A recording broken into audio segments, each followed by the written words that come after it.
He's Omar. I'm Majid. We're the substitutes. And today, what's up, Doc? Everyone will remember Euro 2020 for Italy's win. I will remember Euro 2020 for Ciro Immobile. The guy went down as if he needed his leg to be amputated. And a second later, we need to tell like doctors about this because this is miraculous. The Vatican City needs to know about this. It's very similar to 2002 World Cup, right, Yeah. Omar, with the Rivaldo. Poor Turkish guy's just giving him the ball back, and the guy makes a head injury out of it or something. I don't even know what he's trying to do. Now, these are the most egregious and obvious examples, but there are so many plays where players go down like their leg is gone and are up a minute later, especially in the last 15 minutes or so.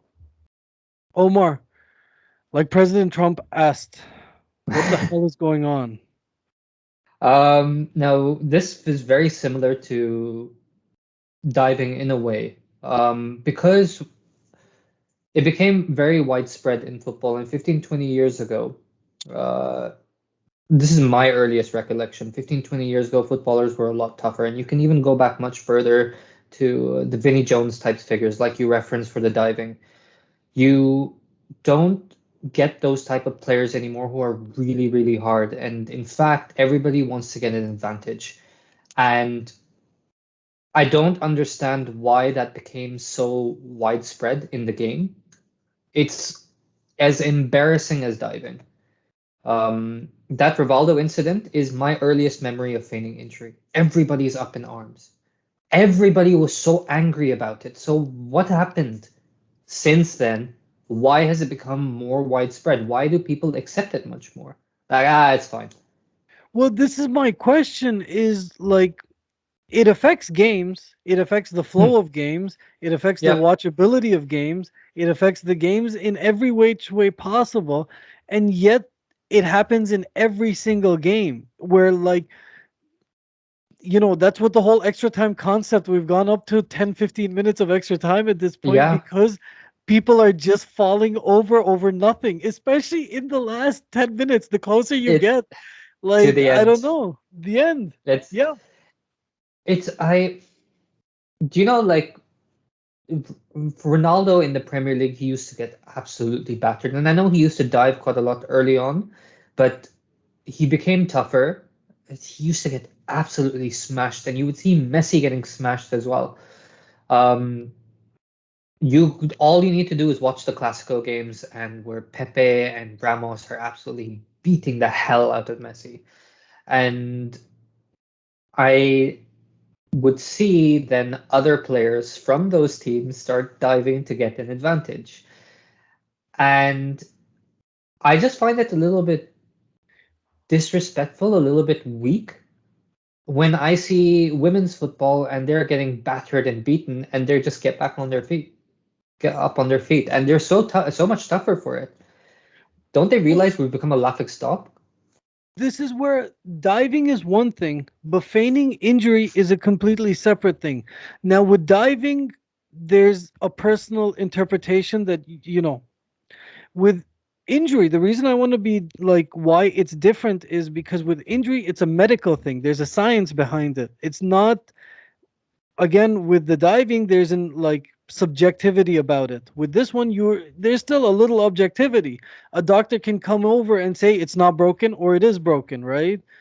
um how do we, like, we've gotten to the point where there's a doctor, the doctor doesn't even come, the player apparently is the doctor himself. He'll fall Yeah. down, he'll know that it's broken, but he'll say give me 2 minutes, it'll heal up.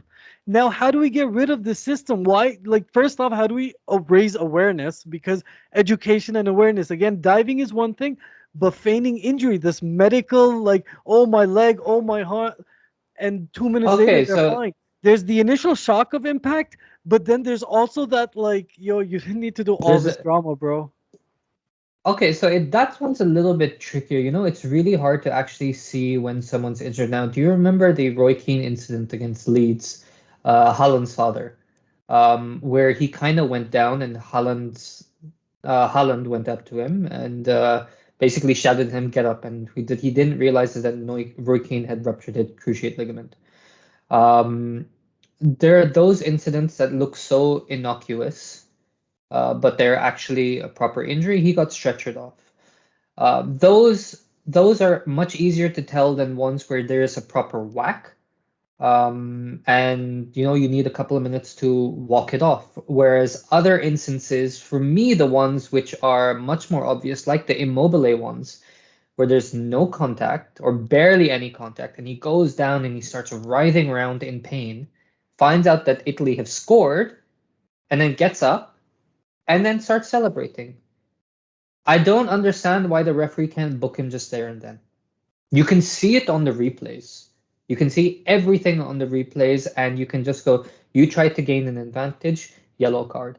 And if he starts holding, for example, his shin high enough where it's like, look at where he kicked me, it's very high enough, I'm trying to get a player sent off, why not send him off?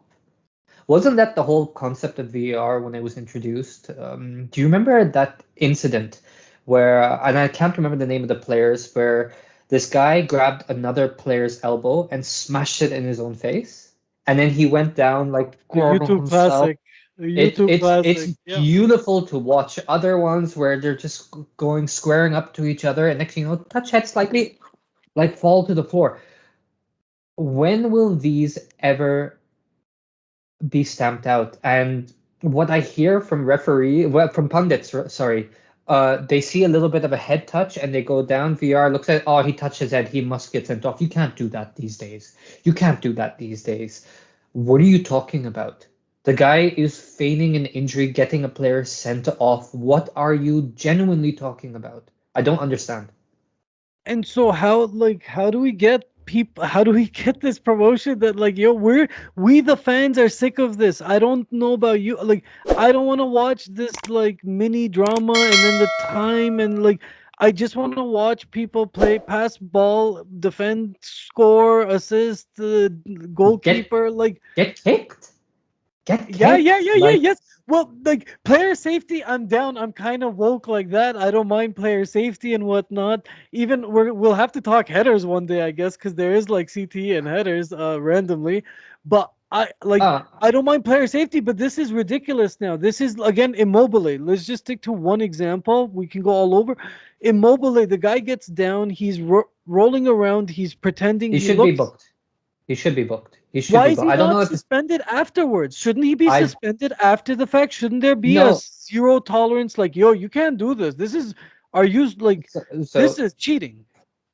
there's a video that we did last week. Do check it out. It's on diving where we talk about what punishment players should receive. Um, it should come up top from the governing bodies.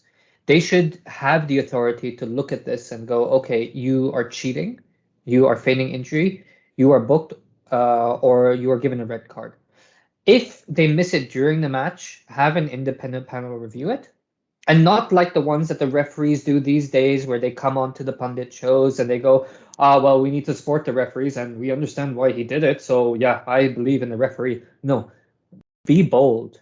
This directive needs to be bolder. If you want to stamp it out of the game, if you want the integrity of the game to be saved, then you need to actually stamp it out. I have seen it become way too more widespread. What can teams do? We've talked in the other one about the up top. Let's talk about the middle people. This teams. Why aren't players? Why isn't other And Italian players first, why aren't teammates being like, bro, that's not cool. We don't do that. That's not our brand of football. We don't play like this. And then why isn't opposition raising hell? Like, how is it that like we can do these egregious acts and just get away with it? Like what message are we so sending? I I don't look, know. there's an incident that happened with me when I was playing football. This was a while ago when things were a little bit open. We were playing four-a-side. And one of the players, he got tackled. The guy won the ball, and the guy kind of went down a little bit easy, and he started screaming for a foul. And I looked at that, and I was like, "That's not a foul." And he's my teammate, and I could see he got a little bit annoyed at me, but I saw it. Like he didn't go down. Like he kind of went down a little bit easy. The other guy won the ball as well, fairly easily. Whereas in another instance, that same player, ball was played through, and I was running through, and the defender basically grabbed me and held me back from running, and I was through. Um, and I was like, "What the hell?" Like he's literally holding me back. And Chiellini style. my teammate looks at me. He's like, "You can't be upset and tell me that I can't correct for a foul when you're doing the same thing." And there was a bit of a distinction. I didn't say anything because he had a point, but at the same time, it was a completely different situation. Sometimes you can't go. Should you go to your teammate and say, "Get up," like you're feigning, you're basically trying to play the ref a little bit, trying to win a foul. Whereas in my instance, I was clearly held back. The guy literally held me back. I didn't go to the floor or anything, but he held me back from going through. Um, it's very hard to say it to your teammates. But in that same match, by the way, I want to tell you, that same defender, him and I had this like little sparring session throughout the entire match, like where he would just like come and put his hands on me and push me and stuff like that. And I would give it as good as I get. I elbowed him at one point, where you elbowed someone and you can hear him go, "Ugh," like, it's like it was a great thing. And after the match, we kind of looked at each other and like, fair game, man, gave each other a hug, and that was it. Like, you don't see that anymore. Well, that's where we've talked about, like, in the injury thing, we've talked about the kids, they're cool. They're gonna play dirty and they're fine Oh, with it. but Up top, that's sorry. I like my Yeah, question was about teams. What can yeah, teams yeah, do? yeah. But that's actually what I was. That I should have finished my point. It if it comes from teams, it's hard to say it against your teammates. But at the same time, if you can build a culture where you're like, be a bit tougher on the sport, be a bit tougher on the pitch, be a bit more ethical. If that's a message that's translated from the coaching staff all the way to the players, I do feel that's something that's been lost over the last 10, 15 years. So in this case, what's the excuse for Mancini not to get involved? Why didn't he say something? I feel this is embarrassing. It really is. And the fact that it's Italy, who has a history, they do Do have you a certain history of this kind of shenanigans. do you remember? It's a completely different instance, but I think it was the Leeds game, Bielsa, when they were competing for promotion. This was a year before they actually got promotion. There was an instance where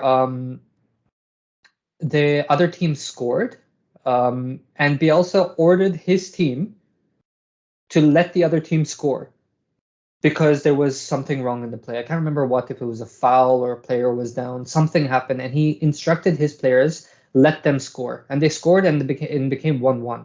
And because of Bielsa's insistence, Leeds didn't get promotion that year. That's his team, but that's what he coached in his team. This is what he tried to get his team to do, and he got all the plaudits and no promotion. And this is what it comes down to. It becomes a little bit tricky when you actually think of it like that. Yeah, he was very ethical about it, and my respect for Bielsa shot up after that, because he denied his team promotion.